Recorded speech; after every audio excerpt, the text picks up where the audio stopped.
નમસ્કાર વિદ્યાર્થી મિત્રો, જ્ઞાન સેવા ચેનલમાં હું અજય લીંબડિયા આપ સર્વ વિદ્યાર્થી મિત્રોનું હાર્દિક સ્વાગત કરું છું। આજે આપણે ધોરણ 7 માં વિષય ગણિતમાં પ્રકરણ નંબર 4 સાદા સમીકરણમાં સ્વાધ્યાય 4.1 માં દાખલા નંબર 4 થી 6 જોવાના છે। આગલા વિડીયોમાં આપણે દાખલા નંબર 1 થી 3 જોઈ ગયા છીએ। જો તમે તે ન જોયા હોય તો પ્લેલિસ્ટમાં જઈ તે તમે જોઈ શકો છો। ચાલો આજે આપણે દાખલા નંબર 4 થી શરૂઆત કરવાના છીએ। તો એમાં પહેલો પ્રશ્ન આપેલો છે કે નીચે આપેલા વિધાનોને સમીકરણ સ્વરૂપે લખો। શું કીધું છે? જે આ વિધાનો આપેલા છે એને આપણે સમીકરણ સ્વરૂપે દર્શાવવાના છે। કઈ રીતના સમીકરણ સ્વરૂપે દર્શાવવાના છે?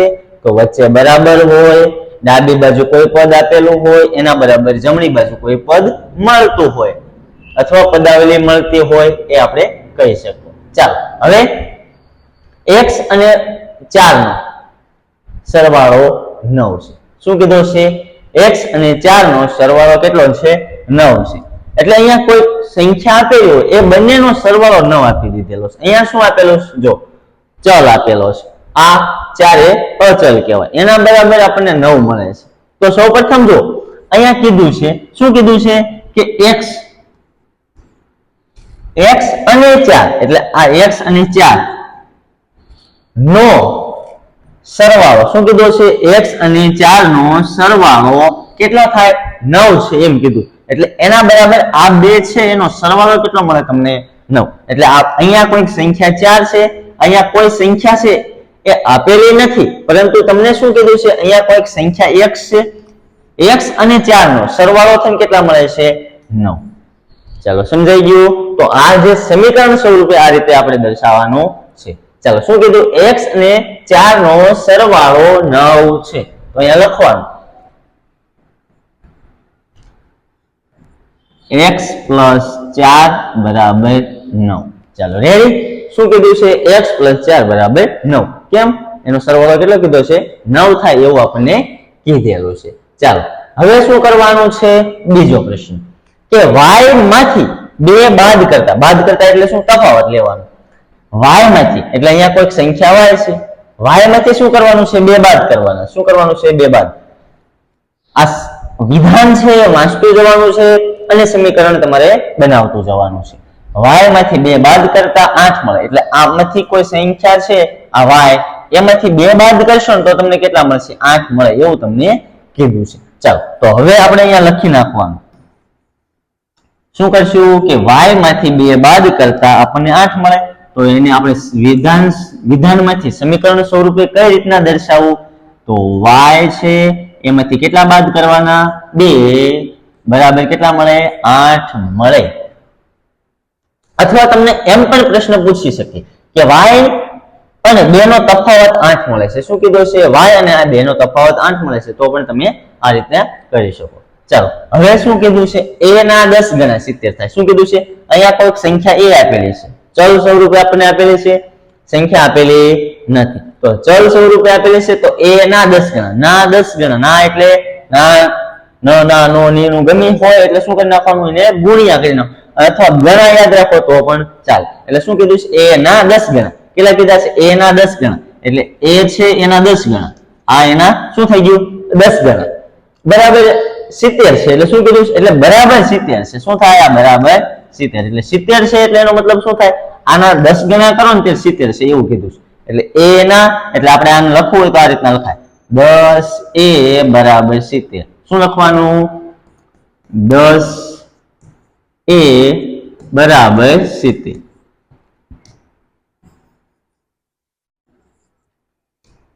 ચાલો એક સંખ્યા b ને 5 વડે ભાગતા 6 મળે। શું કીધું છે? કોઈ સંખ્યા b છે, આ b છે એને કેટલા વડે? 5 વડે ભાગવાનું। એટલે આ કોઈ સંખ્યા b છે એને કેટલા વડે ભાગવાનું? 5 વડે ભાગવાનું। આપણને કેટલા મળે? 6 મળે છે। એટલે આના બરાબર કેટલા મળે? 6 મળે। એટલે ખાસ યાદ રાખવાનું, આ રીતના તમારે લખી નાખવાનું। ચાલો b સંખ્યા છે, b ના 5 વડે b ને 5 વડે ભાગતા કેટલા મળે? 6 મળે। આ તમારું સમીકરણ થઈ ગયું। એક બે વાર ટ્રાય કરજો એટલે આવડી જશે. સાવ સહેલું ચેપ્ટર છે. ચાલો, ટી નો 3/4 ભાગ એ 15 છે. શું કીધું છે? નો એટલે ટી નો, આ ટી નો નો હોય એટલે ના હોય, નો હોય તો શું કરી નાખવાનું? ગુણાકાર. 3/4 ભાગ એ 15 છે એટલે એના બરાબર તમને શું મળે? 15 મળે. આવું તમને કીધેલું છે. તો સાદુરૂપ આપી દો. અંશ નો ગુણાકાર છેદ નો એટલે 3 ગુણ્યા ટી એટલે 3t થઈ જશે. એના છેદમાં 4 એકા 4 એટલે 4 થઈ જશે. એટલે શું લખશો તમે અહીંયા કે 3t ના છેદમાં 4 બરાબર કેટલા થશે? 15 થશે. ચાલો, મસ્ત મજાનો સ્ક્રીનશોટ પાડી લો. ચાલો, m ના 7 ગણામાં શું કીધું છે? m ના 7 ગણામાં 7 ઉમેરતા 77 મળે. શું કીધું છે? m કોઈક સંખ્યા m છે. જો m છે, m ના 7 ગણા. આના 7 ગણા કરો ને ત્યારે 7 ગણામાં કીધું છે. જો 7 ગણામાં, માં એટલે ઉમેરવાનું, ઉમેરતા 7 ઉમેરતા 7 ગણામાં 7 ઉમેરતા તમને કેટલા મળે? 77. ખાસ યાદ રાખવાનું, વિધાન વાંચતું જવાનું છે, સમીકરણ તમારે બનાવતું જવાનું છે. m ના એટલે ગુણાકાર, 7 ગણા એટલે 7 ગણા, માં 7 ઉમેરતા એટલે પ્લસ 7 ઉમેરતા એટલે +7, ત્યારે કેટલા મળે તમને? 77. એટલે હવે આનું સાદુરૂપ આપી દેવાનું. 7 ગુણ્યા m એટલે 7m + 7 બરાબર 77. ચાલો, રેડી? તો અહીંયા લખવાનું કે 7m + 7 બરાબર 77. ચાલો, હવે કોઈ સંખ્યા x ના x ચતુર્થાંશમાંથી 4 બાદ કરતા 4 મળે છે. x ચતુર્થાંશ કીધું છે. ચાલો, જો આ આખો ભાગ કહેવાય, આખો વર્તુળ કરું, આ કેવો છે? આખો ભાગ કહેવાય. હવે હું વચ્ચેથી જો આ રીતના ભાગ પાડી દઉં, જો આ તો અડધો ભાગ થઈ જાય. કેટલો? 1/2, દ્વિતીયાંશ કહેવાય. 1/2. ચાલો, અડધો ભાગ થઈ ગયો. ચાલો, હવે ત્રીજો ભાગ કીધો હોય, અહીંયા તો આપણે કેટલો કીધો? ચતુર્થાંશ. ચતુર્થાંશ એટલે હજી આમ આ કેટલો ભાગ થઈ ગયો? આ ચોથો ભાગ. કોઈ પણ ટુકડો લઈ લો આમાંથી, એટલે આ ભાગ જે છે એ 1/4 કહેવાય. એટલે આ જે કુલ ભાગ હોય, કુલ ભાગ કેટલા છે? 4. એમાંથી રંગીન ભાગ 1. આ રીતના આપણે ભણી ગયા છીએ. તો 1/4 એટલે 1/4. ચાલો, હવે વાંચીએ. કોઈ સંખ્યા x ના એટલે ગુણાકાર 1/4 માંથી, એટલે આની સાથે ગુણી નાખવાનું. ના છે એટલે x, આ x એક આ x સાથે ગુણાકાર કરશો તો સંખ્યા થઈ જશે x ના છેદમાં 4. x ના 1/4 માંથી 4 બાદ કરવાના. શું કરવાનું છે? 4 બાદ કરવાના છે. તો તમને કેટલા મળે? 4 મળે. ત્યારે તમને 4 મળે. એટલે x છે એના 1/4 માંથી 4 બાદ કરો ત્યારે તમને 4 મળે. એવું તમને કીધું છે. આ રીતના તમે લખી શકો. x ના છેદમાં 4 -4 બરાબર 4 મળે. ચાલો, રેડી?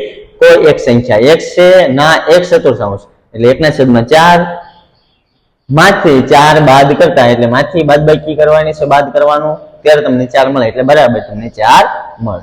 હવે y ના 6 ગણામાંથી શું કીધું છે? y ના 6 ગણામાંથી 6 બાદ કરતા 60 મળે છે. ચલો, વિડીયોને પોઝ કરી દો, આ બે દાખલા જાતે કરો અને પછી ચેક કરો તમારો જવાબ સાચો આવે છે. ચલો, હવે y ના 6 ગણા. તો y ના 6 ગણા એટલે y સાથે 6 ને ગુણવા પડે. એટલે y ને 6 સાથે ગુણશો એટલે શું થઈ જશે? 6y થઈ જશે. એમાંથી 6 બાદ કરશો. 6 બાદ કરતા બરાબર તમને કેટલા મળે? 60 મળે. એવું તમને કીધું છે. એટલે 6y - 6 બરાબર 60. શું બરાબર? 60. આ રીતના તમે લખી શકો. એટલે શું લખવાનું? 6y - 6 બરાબર કેટલા મળે છે? 60. જે મળે છે એ બરાબરની જમણી બાજુ લખવાનું. ખાસ યાદ રાખવાનું, જે મળતું હોય ને એ બરાબરની જમણી બાજુ લખવાનું.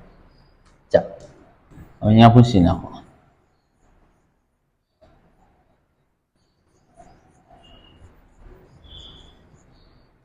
ચાલો, હવે શું કીધું? જો તમે z ના ત્રીજા ભાગમાં, શું કીધું છે? z નો ત્રીજો ભાગ માં 3 ઉમેરો તો તમને 30 મળે. શું કીધું? ત્રીજો ભાગ પૂછ્યો હોય તો કઈ રીતના લખવાનું? એમણે 1/4 વાળો શીખવાડ્યો તો ત્રીજો ભાગ એટલે આ રીતના ત્રીજો ભાગ, આને ત્રીજો ભાગ કહેવાય.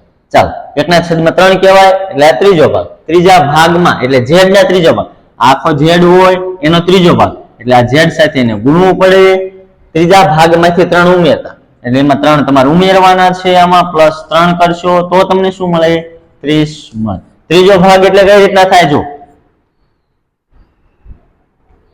આ એક ભાગ 2 અને 3 ને 4 ટોટલ 3 ભાગ એટલે અમે ત્રીજો ભાગ કીધો છે એટલે કયો ત્રીજો ભાગ હોય આમાંથી કોઈ પણ જે ભાગ લેશો જો આ રીતના આ 1 આ 2 અને 3 આ રીતના 3 ભાગ હોય તો z ના ત્રીજા ભાગમાંથી કીધું છે z ના ત્રીજા ભાગમાં 3 ઉમેરતો ત્રીજો ભાગ એટલે 3 વડે ગુણવાનું z ના ત્રીજા એટલે z ના ત્રીજા ભાગ એટલે 1/3 3 ઉમેરતા એટલે પ્લસ 3 શું મળે 30 મળે.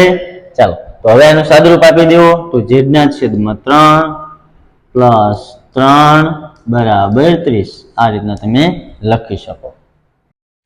ચાલો દાખલા નંબર 5 જોઈએ કે નીચે આપેલા સમીકરણોને વિધાનના સ્વરૂપે લખો. શું કીધું છે સમીકરણ આપી દીધેલું છે એને આપણે વિધાન સ્વરૂપે દર્શાવવાનું છે. દાખલા નંબર 4 માં શું જોઈ ગયા આપણે કે વિધાન આપેલું હતું એના પરથી આપણે સમીકરણ બનાવતા હતા. આ દાખલામાં આપણે શું કરવાનું છે સમીકરણ આપણને આપી દીધેલું છે વિધાન સ્વરૂપે લખવાનું છે. તો વિધાન કઈક આ રીતનું બને જો અહીં કોઈક સંખ્યા p છે p માં 4 ઉમેરો તો તમને કેટલા મળે 15 મળે. તો તમારે એ રીતના વિધાન લખવાનું છે કે p માં 4 ઉમેરતા 15 મળે છે. ચાલો તો આ રીતના તમારે લખવાનું કે p માં કેટલા ઉમેરવાના છે પ્લસ હોય તો ઉમેરવાના માઈનસ હોય તો બાદ કરવાના ગુણાકાર હોય તો ગણા કરવાના ભાગાકાર હોય તો ભાગા અથવા એના 5 વડે ભાગતા 4 વડે ભાગતા કોઈ સંખ્યા હોય એના વડે ભાગતા એવું લખવાનું છે. ચાલો p માં 4 ઉમેરતા 4 ઉમેરતા કેટલા મળે છે 15 મળે છે. કેટલા મળે છે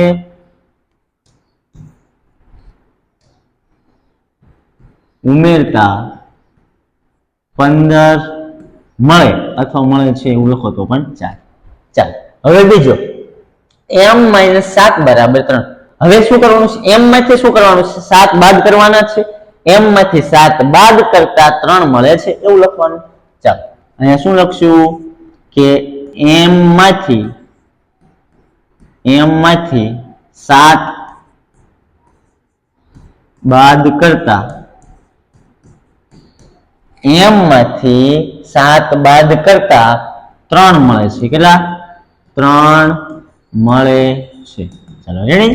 હવે દાખલા નંબર 3 જોઈએ 2m બરાબર 7. તો હવે m ના 2 ગણા થયા તો m ના 2 ગણા કરતા 7 મળે છે એવું લખી નાખવાનું. m ના 2 ગણા આ રીતના લખો તો પણ ચાલે 2 ગણા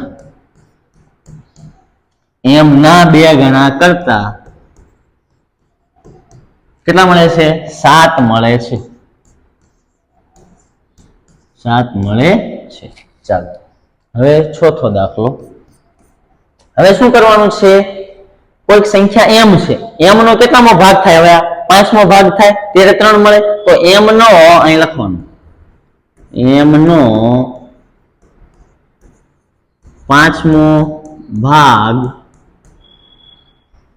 કરતા 3 મળે છે અથવા m નો 5મો ભાગ 3 છે. m નો 5મો ભાગ 3 છે. ચાલો હવે દાખલા નંબર 5 અહીંયા શું લખવાનું છે m ના 3m છે એટલે એની સાથે ગુણવા પડે એટલે 3m ના 3 ગણા છેદમાં 5 છે એટલે 5 વડે ભાગવું પડે ત્યારે કેટલા મળે 6. તો લખવાનું m ના 3 ગણા કરતા m ના 3 ગણા ને 5 વડે ભાગતા 6 મળે છે એમ લખવાનું. m ના 3 ગણા ને 5 વડે ભાગતા m ના 3 ગણા ને 5 વડે m છે એના 3 ગણા કર્યા પછી 5 વડે ભાગતા 6 મળે છે. કેટલા 6 મળે છે. ચાલો રેડી. આ રીતના તમે લખી શકો. ચાલો સ્ક્રીનશોટ પડી લો. ચાલો હવે છઠ્ઠો દાખલો 3p + 4 બરાબર 25 આપેલા છે. તો હવે શું કરવું પડે? p ના 3 ગણા કરવા પડે, એમાં 4 ઉમેરવી ત્યારે આપણને કેટલા મળે? 25 મળે. ચાલો તો લખશું. શું લખવાનું? p ના કેટલા ગણા? 3 ગણા. p ના 3 ગણા. p ના 3 ગણામાં કેટલા ઉમેરવાના? 4. p ના 3 ગણામાં 4 ઉમેરતા કેટલા મળે? 25 મળે છે. ચાલો રેડી. એટલે p ના 3 ગણા એટલે 3 સાથે ગુણાયેલું છે એટલે ગણા માં 4 ઉમેરતા પ્લસ છે એટલે ઉમેરવાનું 25 મળે છે. બરાબરની જમણી બાજુ હોય એ મળતું હોય. ચાલો હવે p ના કેટલા ગણા? 4 ગણા, એમાંથી 2 બાદ કરતા શું કરવા? 18 મળે છે. એ જ રીતના ચાલો p ના 4 ગણા, p ના 4 ગણા, 4 ગણા માંથી શું કરવાનું? 2 બાદ કરવાના. 2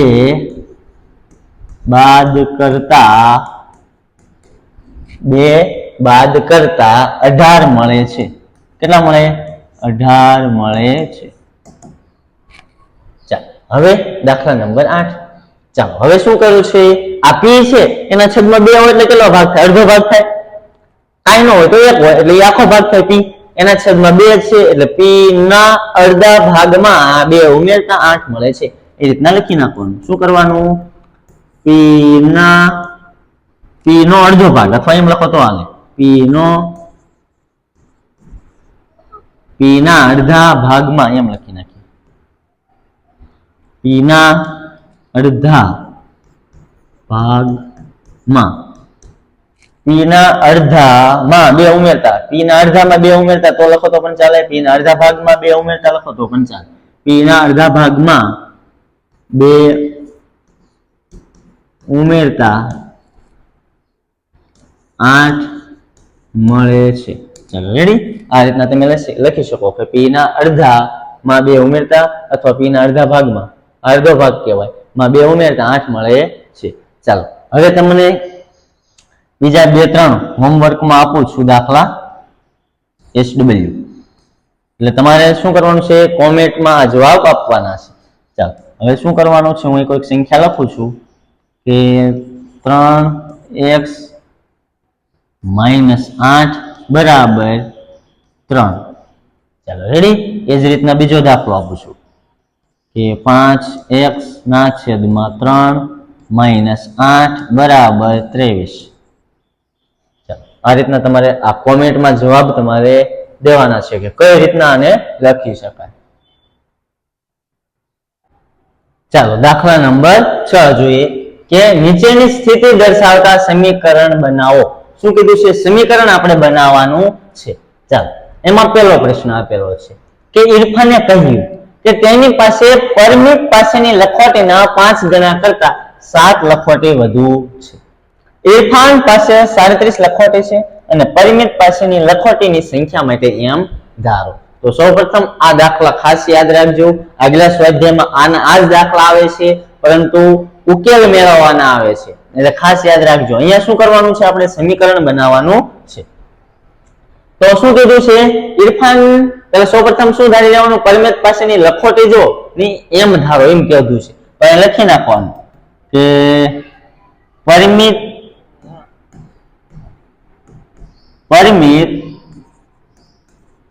પાસેની લખોટી કઈ છે? લખોટીની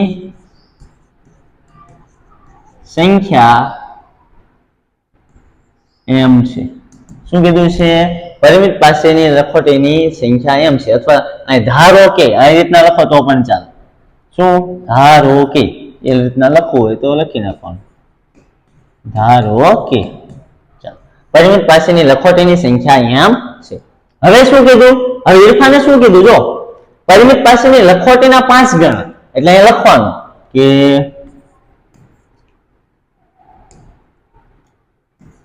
પરિમિત પાસેની લખોટીના 5 ગણા. 5 ગણા એટલે શું થાય? અહીં એમ તો છે, એના 5 ગણા એટલે શું થાય? 5 એમ થાય ને. આગલા આપણે જોઈ ગયા આગલા દાખલામાં, તો શું થાય? 5 એમ થાય. 5 ગણા એટલે લખો, 5 ગણા એટલે 5 એમ થાય. આ રીતના આપણે વિધાન સ્વરૂપે લખતું જવાનું છે. ચાલો હવે શું કીધું છે? 5 ગણા કરતા 7 લખોટી વધુ છે. આવું કઈ કીધું? ઇરફાન. તો લખવાનું, તો ઇરફાન પાસેની, તેથી ઇરફાન પાસેની લખોટીની સંખ્યા, તો લખો તો 5 લખોટીની સંખ્યા બરાબર શું થશે? તો શું થશે? જો પરિમિત પાસેની લખોટીના 5 ગણા, તો લખવાની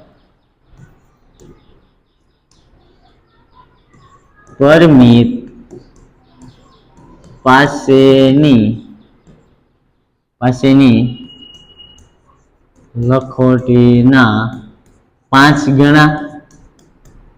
5 ગણા કરતા 7 વધુ છે. 7 વધુ છે એનો મતલબ શું થાય? એમાં પ્લસ હજી 7 ઉમેરવા પડે. એમાં પ્લસ કેટલા ઉમેરવા પડે? 7 ઉમેરવા પડે. ચાલો, તો ઇરફાને શું કીધું કે મારી પાસે જેટલી લખોટીની સંખ્યા છે ને એના કરતા, એટલે કે પરિમિત પાસેની જેટલી છે ને એના 5 ગણા કરતા 7 વધુ છે, એવું કીધું છે. ચાલો, તો અહીંયા પરિમિત પાસે કેટલી છે લખી નાખીએ. તો આ 5 ગણા એટલે શું લખવાનું? 5m plus 7. ચાલો, હવે આ મળી ગયું. પરંતુ આપણે જો ઇરફાન પાસેની લખોટીની સંખ્યા ખબર છે કે કેટલી છે? 37. તો એ લખવાનું, પરંતુ ઇરફાન પાસે 37 લખોટી છે. તો આપણું સમીકરણ હવે શું બની જાય? 5m પ્લસ 7 અને એની સંખ્યા કેટલી મૂકી દેવાની? અહીંયા 37. તો આપણું સમીકરણ જો આ રીતના તૈયાર થઈ જાય. તેથી 5m પ્લસ 7 બરાબર કેટલા થાય? 37. ચાલો રેડી? કે શું થઈ ગયું કે આ જે પરિમિત પાસે જે આ શું છે? આ કોણ છે? ઇરફાન. ઇરફાન પાસે કેટલી છે? 37. તો ઇરફાને એવી રીતના કીધું કે શું કીધું કે જે પરિમિત પાસે લખોટી છે, આ પરિમિત પાસે કેટલી છે? m લખોટી છે. તો પરિમિત પાસે જેટલી લખોટી છે એના 5 ગણા કરતા 7 વધુ છે. જ્યારે હવે આગલા સ્વાધ્યાયમાં આપણે આનો ઉકેલ મેળવશું ત્યારે આપણને ખબર પડશે કે આની પાસે કેટલી લખોટી છે પરિમિત પાસે. ચાલો આ સ્ક્રીનશોટ પાડી લેવો. ચાલો હવે દાખલા નંબર 2 જોઈએ કે લક્ષ્મીના પિતા 49 વર્ષના છે. શું કીધું છે? લક્ષ્મીના પિતા 49 વર્ષના છે. તે લક્ષ્મીની ઉંમરના 3 ગણાથી 4 વર્ષ મોટા છે. શું કીધું છે? જે આ લક્ષ્મી છે એની ઉંમરના 3 ગણા થી 4 વર્ષ મોટા છે. તો લક્ષ્મીની ઉંમર માટે વાય ધારો. તો સૌપ્રથમ આપણે જે કીધું છે ધારવાનું એ લખી નાખવાની કે ધારો કે લક્ષ્મીની ઉંમર વાય વર્ષ છે. કેટલી છે આપણને આપી દીધેલું નથી, એ તો આપણે ઉકેલ મેળવીશું જ્યારે સ્વાધ્યાયના પ્રશ્નોમાં, ત્યારે આપણને ખબર પડશે. આપણે અત્યારે શું કરવાનું છે? સમીકરણ સ્વરૂપે લખવાનું છે. ચાલો હવે શું કીધું છે? લક્ષ્મીના પિતા 49 વર્ષના છે. તો હવે લક્ષ્મીની ઉંમરના 3 ગણાથી, તો અહીંયા લખવાનું કે લક્ષ્મીની ઉંમરના 3 ગણા. 3 ગણા એટલે શું થાય? 3 ગણા એટલે શું થાય? 3y થાય. 3 ગણા એટલે 3y થાય. ચલો રેડી? હવે શું કીધું છે? 3 ગણાથી 5 વર્ષ મોટા છે. તો એ વિધાનમાં શું થશે? તો એ લખવાનું લક્ષ્મીના પિતાની ઉંમર. લક્ષ્મીના પિતાની ઉંમર શું છે? કે લક્ષ્મીની ઉંમરના 3 ગણા. તો લખવાનું અહીંયા આગલા દાખલામાં જેમ કર્યું એમનું એમ જ અહીંયા કરવાનું છે કે લક્ષ્મીની ઉંમરના 3 ગણા થી 4 વર્ષ મોટા, એટલે અહીંયા 4 વર્ષ લખી નાખવાનું. 4 વર્ષ. જે આ લક્ષ્મીની ઉંમર છે એના 3 ગણાથી 4 વર્ષ મોટા છે લક્ષ્મીના પિતા. ઉંમર આપણે એમને છેલ્લે જ્યારે વિધાન આખું સમીકરણ તૈયાર થઈ જાય પછી લખી નાખશું. ચાલો, લક્ષ્મીની ઉંમરના 3 ગણા એટલે શું થાય? 3y થાય. 3y પ્લસ 4 વર્ષ મોટા એટલે પ્લસ 4. હવે તો અહીં લખવાનું પરંતુ લક્ષ્મીના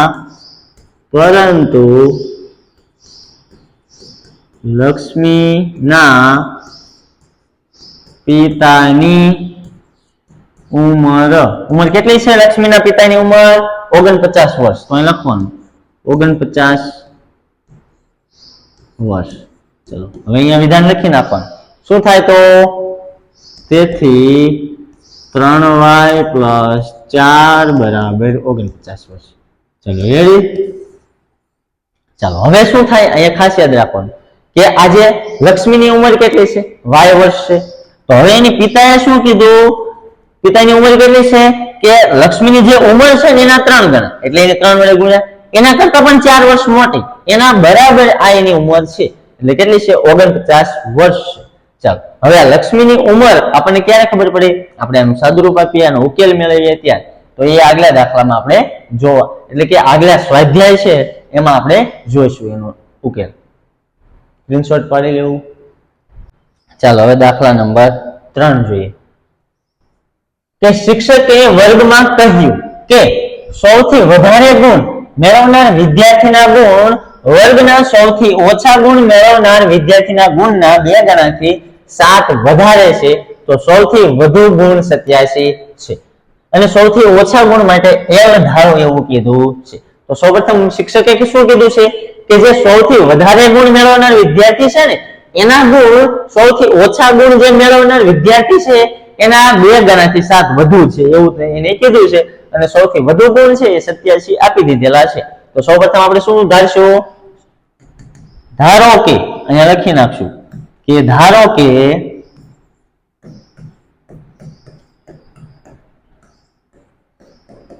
સૌથી ઓછા ગુણ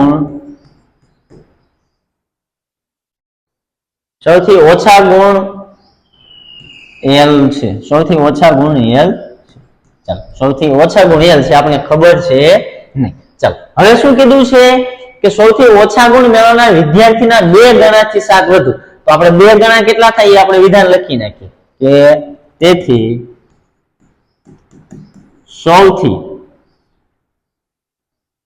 સૌથી ઓછા ગુણ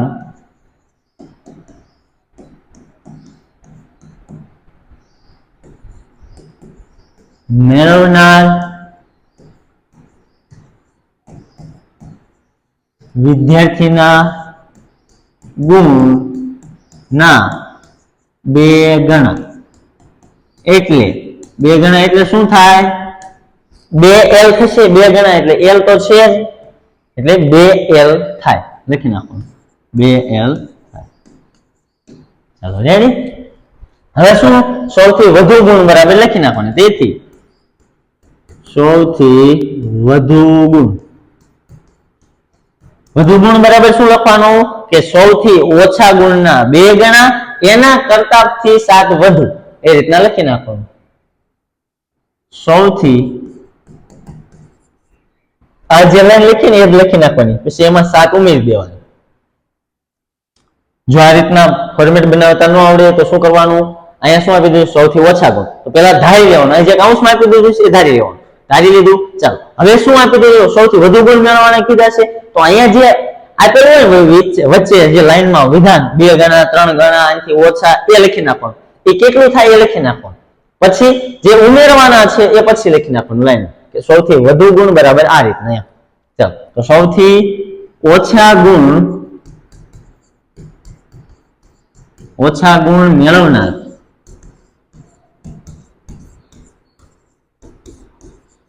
વિદ્યાર્થીના ગુણ ના 2 ગણા પ્લસ કેટલા છે? 7 વધારે એટલે પ્લસ 7. ચાલો રેડી. ચાલો સૌથી વધુ એટલે કેટલા છે? સૌથી ઓછા ગુણ મેળવનાર વિદ્યાર્થીના ગુણના 2 ગણા એટલે 2 ગણા એટલે 2L. 2l છે, ચલો પ્લસ કેટલા છે 7. ચાલો હવે પણ આપણને તો ખબર છે, પરંતુ સૌથી વધુ ગુણ તો 87 છે, તો એ લખી નાખવાનું. પરંતુ સૌથી વધુ ગુણ 87 છે, તો આપણું વિધાન કેવું થઈ જાય? તેથી 2l + 7 = 87. ચાલો આ આપણું વિધાન થઈ ગયું, આ આપણું સમીકરણ બની ગયું કે સૌથી વધુ ગુણ છે એ સૌથી ઓછા ગુણના 2 ગણા થી 7 વધુ છે, એ બરાબર આપણને સૌથી વધુ ગુણ મળી જાય. ચાલો દાખલા નંબર 4 જોઈએ કે એક સમદ્વિબાજુ ત્રિકોણમાં શિરોબિંદુ કોણ એટલે કે શિરોબિંદુ કોણ એ આધાર કોણ કરતા 2 ગણો છે. આધાર કોણનું માપ b ધારો. યાદ રાખો કે ત્રિકોણના ત્રણેય ખૂણાના માપનો સરવાળો 180 અંશ છે. તો ખાસ યાદ રાખવાનું છે. અહીંયા સૌપ્રથમ જો ત્રિકોણ દ્વારા પહેલા સૌપ્રથમ સમજી લેવાનું છે. અને ચાલો અહીંયા હું નામ આપી દઉં a, અહીંયા b અને અહીંયા c. ચાલો હવે શું થાય? અહીંયા જો આ જ્યારે પણ સમદ્વિબાજુ ત્રિકોણ હોય એટલે એની બે બાજુ કેવી હોય? આ બે સરખી હોય. આ શું કહેવાય? આ આધાર કહેવાય નીચેનો. હવે જો એક પ્રમેય છે, યાદ હોય તો, કે સમાન બાજુના ખૂણા સમાન બાજુ હોય એના સામેના ખૂણા પણ સમાન હોય, એટલે આ કેવા ખૂણા થાય? સમાન થાય. ચાલો એટલે આ આધાર કોણ છે, આ આધાર કોણ. હવે આ આધાર કોણ, તો આ બંને ખૂણાના માપ કેવા થશે? સમાન થશે. તો અહીંયા શું કીધું છે કે સમદ્વિબાજુ ત્રિકોણમાં શિરોબિંદુ કોણ એ આધાર કોણ કરતા 2 ગણો છે. એટલે જે શિરોબિંદુ કોણ છે એટલે શિરોબિંદુ કેવા? શિરોબિંદુ કોણ એ આની કરતા 2 ગણો છે. એટલે અહીંયા જે એટલો હોય, આ 1 હોય તો આ કેટલો હોય? 2 હોય. આ 1 હોય તો આ 1 થાય. આ 3 હોય તો એને 2 ગણો એટલે 6 થાય. તો અહીં કેટલો કીધો? b કીધો છે. તો આપણે અહીં b ધારીએ કે ભાઈ આ ખૂણો રહ્યો ને b છે. કેટલો છે? b છે. તો આ પણ કેવો થાય? આ બંને કેવા? આધાર આપતા ખૂણા કહેવાય. આ કયા છે? આધાર કોણ છે એ આધાર આપતા ખૂણા છે. આધાર આપતા ખૂણા. ચાલો એટલે આ બંને કરતા આ કેટલો થશે? બમણો થશે. અને આ બંને કેવા થશે? સમાન થશે. એટલે આ b હોય તો આ પણ b. આ કેટલો થશે? 2b થશે. કારણ કે શું કીધું છે કે આ શિરોબિંદુ કોણ છે એ આધાર કોણ કરતા કેવા છે? 2 ગણા થશે. ચાલો તો હવે આને લખવાનું છે, આપણે લખી નાખીએ. અને બીજું ખાસ કીધું છે કે ત્રિકોણના ત્રણેય ખૂણાનો માપનો સરવાળો 180 અંશ થાય એવું તમને કીધું છે. ચાલો તો અહીંયા લખી નાખો કે ધારો કે આધાર કોણ નું માપ b છે. શું? ધારો કે આધાર કોણનું માપ કેટલું છે? b. અહીંયા આપણને કીધું છે તમે એ ધારજો. જો અહીંયા તમને કહી દીધેલું હોય પહેલેથી કે આ ધારવાનું છે તો તમે તમારી જાતે બીજું કોઈ ધારવાનું નહીં. જો અહીંયા કીધેલું ન હોય તો કોઈ પણ તમે અહીંયા ધારી શકો, x y z ગમે તે. ચાલો હવે શું લખવાનું છે? તેથી જો હવે શું કીધું છે? આધાર કોણ કરતા 2 ગણો છે. તો બીજો જે આધાર આપતો હોય ખૂણો એ પણ કેટલો થાય? b જ થાય ને. જો આધાર કોણ b હોય તો બીજો ખૂણો જે છે b. મેં અહીંયા સમજાય કે આધાર આપતો બીજો ખૂણો છે એ પણ કેટલો? b થશે. તો અહીંયા લખવાનું અહીં સમદ્વિબાજુ ત્રિકોણમાં સમદ્વિબાજુ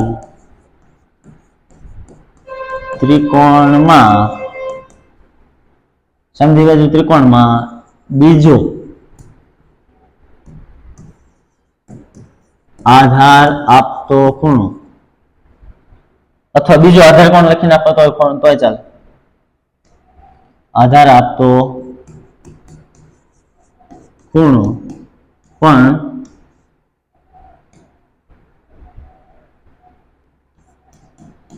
b છે. ચાલો સમદ્વિબાજુ ત્રિકોણમાં બીજો આધાર આપતો ખૂણો પણ b છે. ચાલો હવે શું લખશું? અહીંયા લખશું કે શિરોબિંદુ આધાર કોણ કરતા 2 ગણો છે. એટલે લખવાનું તો આધાર કોણ કરતા 2 ગણો. તો અહીંયા લખવાનું તેથી આધાર કોણ કરતા 2 ગણો 2 ગણો એટલે એટલે શું થાય? 2 ગણો એટલે આ b તો છે એના કરતા 2 ગણો એટલે 2b થશે, 2b થાય. રેડી? તો હવે લખશું. શું લખવાનું? અહીંયા શિરોબિંદુ અથવા શિરોબિંદુ કોણ લખો તો પણ ચાલે. જે પૂછે એ લખીએ.